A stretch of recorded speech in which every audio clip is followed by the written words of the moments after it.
Hi, I'm here to show you how to set up your fingerprint lock. It's easy, just follow these steps. First, set up the administrator fingerprint.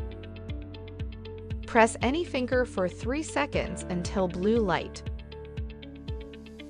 Release and press again 10 times from different angles. Ignore the red light.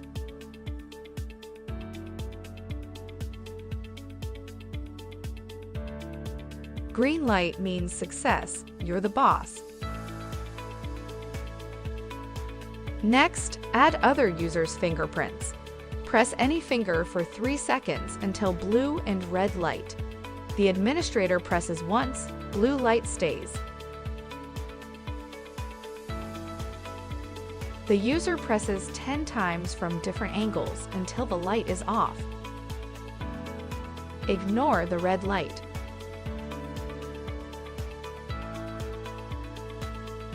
Green light means success.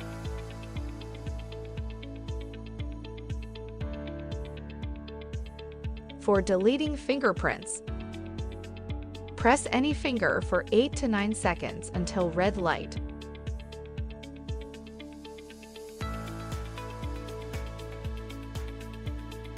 Release and wait for the administrator boss to press once.